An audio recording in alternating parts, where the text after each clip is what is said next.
Uno splendido mazzo di fiori e un bigliettino di buon compleanno firmato mamma Anna, papà Ivan e i fratelli, il gemello Giovanni, lontano per studi, e il piccolo di casa Paolo. Per Letizia Moschin quella di oggi è una giornata speciale, spegne infatti 19 candeline.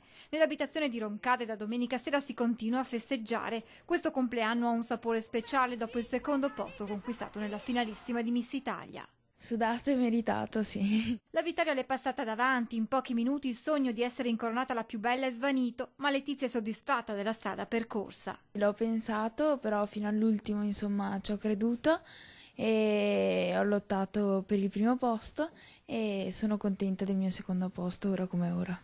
Un secondo posto che vale come una vittoria e che spalanca a Letizia mille opportunità.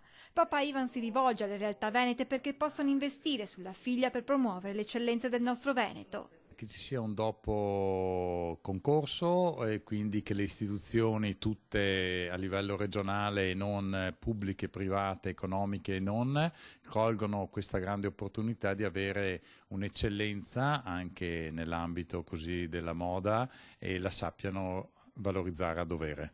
La storia del concorso di Miss Italia insegna che spesso anche chi arriva alle spalle della vincitrice ottiene un successo internazionale. Sofia Loren e Gina Lollobrigida insegnano e così Letizia, con un futuro tutto da costruire, punta a realizzare il suo sogno. Ora come ora anche di entrare appunto nel mondo della moda. Una passione da far coincidere però con l'università. Lo studio prima di tutto, mi piacerebbe in particolare specializzarmi o in pediatria o in dietologia.